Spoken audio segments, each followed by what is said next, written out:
राधे राधे। कैसे हैं आप लोग? ईश्वर कृपा से आप सब अच्छे होंगे। ईश्वर सब पे कृपा बनाए रखे, सबका कल्याण करें। आज हम बताने जा रहे हैं श्रीमद् भागवत महापुराण के पंचम स्कंद का तीसरा अध्याय, राजा नाभि का चरित्र। और उसके पहले हम कहना चाहेंगे, यदि आपने हमारे चैनल को सब्सक्राइब नहीं किया तो प्लीज़ हमारे चैनल को सब्सक्राइब कर लीजिए और बेल आइकन बटन ज़रूर दबा दीजिए, जिससे कि हमारे आने वाले सारे वीडियोस प्राप्त हो सकें। तो यदि आपको कथा पसंद आ रही है तो वीडियो को लाइक शेयर अवश्य करिए और कमेंट अवश्य करिए। कमेंट नहीं करते हैं आप लोग, कमेंट ज़रूर करिए। हमको सब उसमें कमेंट चाहिए आपके, हमें बड़ी खुशी होगी आप कमेंट करेंगे। खाली राधे राधे तो लिखना है आपको। चलिए चलते हैं कथा की तरफ। श्रीमन्नारायण नारायण हरि हरि, भजमन्नारायण नारायण हरि हरि। तेरी लीला सबसे प्यारी प्यारी, हरि हरि। तेरी लीला सबसे न्यारी न्यारी, हरि हरि। श्रीमन्नारायण नारायण हरि हरि, भजमन्नारायण नारायण हरि हरि। राधे राधे। बोलो कृष्ण कन्हैया लाल की जय। श्री सुखदेव जी कहते हैं, राजन अग्निद्र के पुत्र नाभि के कोई संतान न थी, इसलिए उन्होंने अपनी भार्या मेरु देवी के सहित पुत्र की कामना से एकाग्रता पूर्वक भगवान यज्ञ पुरुष का यजन किया। यद्यपि सुंदर अंगों वाले श्री भगवान द्रव्य उपदेश, काल, मंत्र, द्विज, दक्षिणा और विधि इन यज्ञ के साधनों से सहज में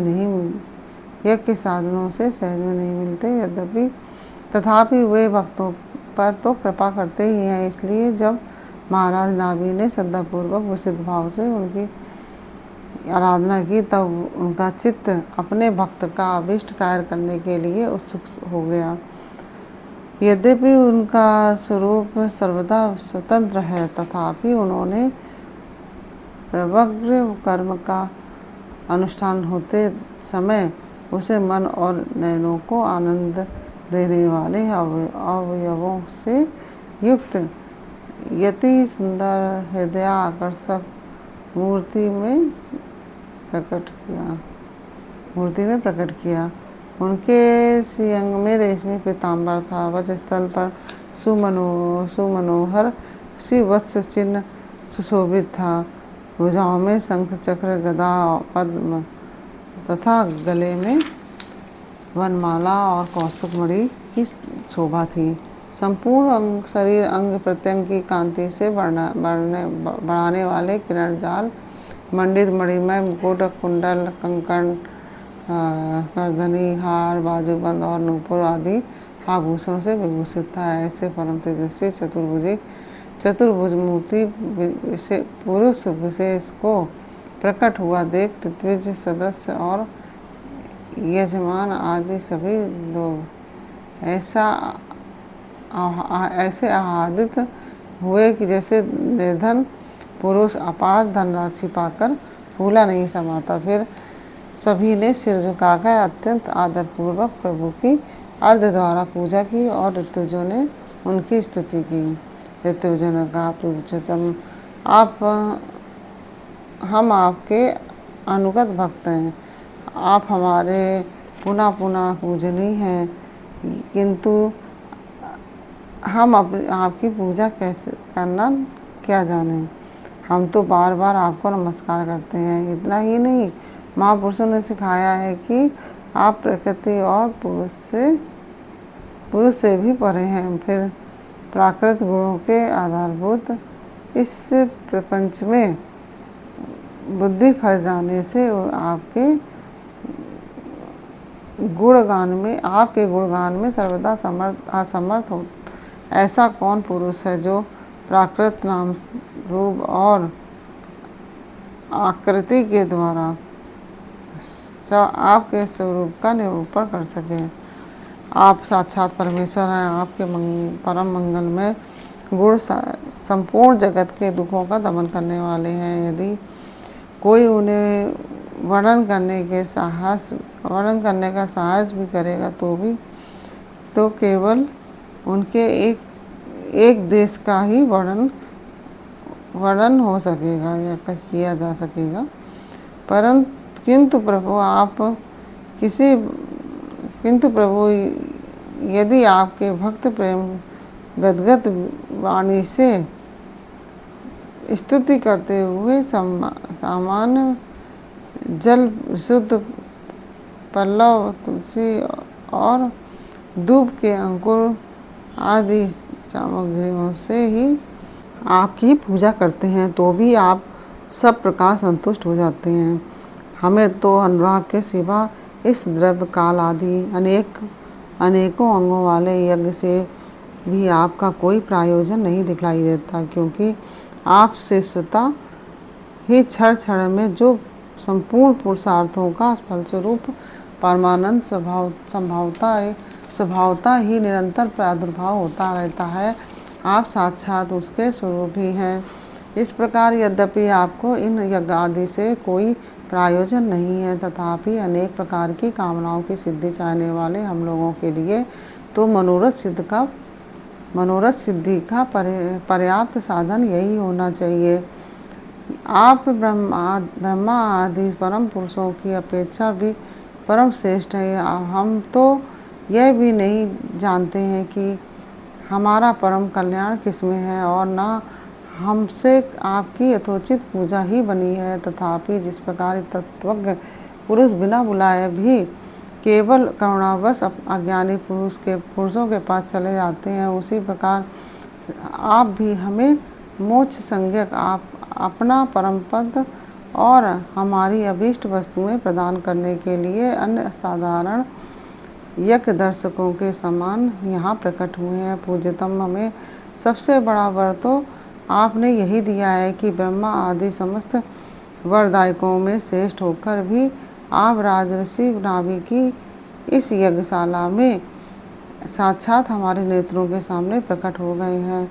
अब हम और वर क्या मांगे प्रभु? आपके गुण गणों का गान का परम मंगलमय है। जिन्होंने वैराग्य से प्रज्वलित हुई ज्ञानाग्नि के द्वारा अपने अंतःकरण के राग द्वेष आदि संपूर्ण मलों को जला डाला है, अतएव जिनका स्वभाव आपके ही समान शांत है, वे आत्माराम मुनिगण भी निरंतर आपके गुणों का गान ही किया करते हैं। अतः हम आपसे यही वर मांगते हैं कि गिरने, ठोकरे खाने, चीखने अथवा जम्भाई लेने से संकट आदि के समय एवं ज्वर और मरणा आदि के अवस्थाओं में आपका स्मरण न हो सकने पर भी किसी प्रकार आपके सकल कलिमल विनाशक भक्तवत्सल दीनबंधु आदि गुणधोतक नामों का हम उच्चारण कर सकें। इसके सिवा कहने योग्य न होने पर भी एक प्रार्थना और है। आप साक्षात परमेश्वर हैं। स्वर्ग अपवर्ग आदि ऐसी कोई वस्तु नहीं है जिसे आप ना दे सकेंगे। तथापि जैसे कोई कंगाल किसी धन लुटाने वाले परम उदार पुरुष के पास पहुंचकर भी उससे भूसा ही मांगे, उसी प्रकार हमारे यजमान ये राजर्षि नाभि संतान को ही परम पुरुषार्थ मानकर आपके ही समान पुत्र पाने के लिए आपकी आराधना कर रहे हैं। यह कोई आश्चर्य की बात नहीं है। आपकी माया का पार कोई नहीं पा सकता और ना वह किसी के वश में ही आ सकती है।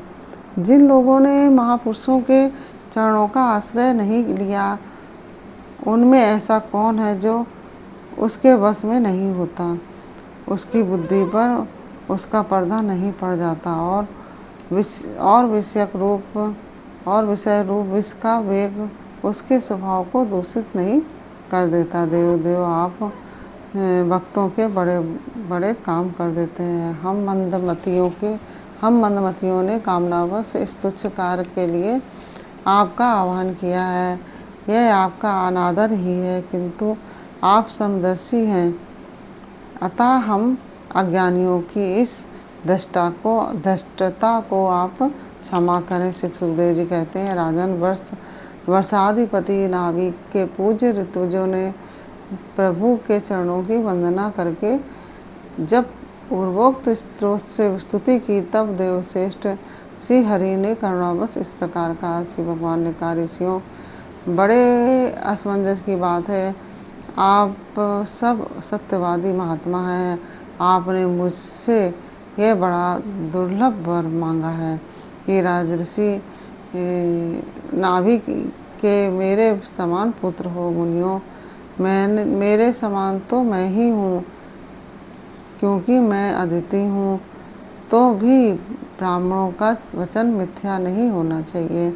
द्विजकुल मेरा ही तो मुख है, इसलिए मैं स्वयं ही अपनी अंश कला से अग्निद्र नंदन नाभि के यहाँ उतार लूँगा, क्योंकि अपने समान मुझे कोई दूसरा दिखाई नहीं देता। श्री सुखदेव जी कहते हैं, महारानी मेरु देवी के सुनते ही महारानी मेरु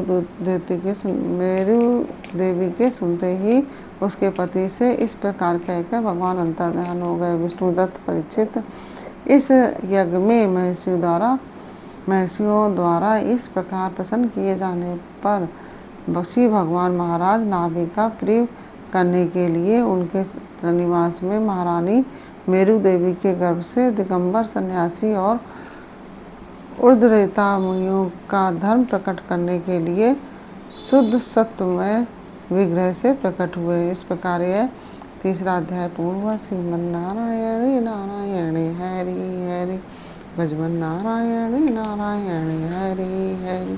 तेरी लीला सबसे प्यारी प्यारी, हरि हरि। तेरी लीला सबसे न्यारी न्यारी, हरि हरि। श्रीमन्नारायण नारायण हरि हरि, भजमन नारायण नारायण हरि हरि।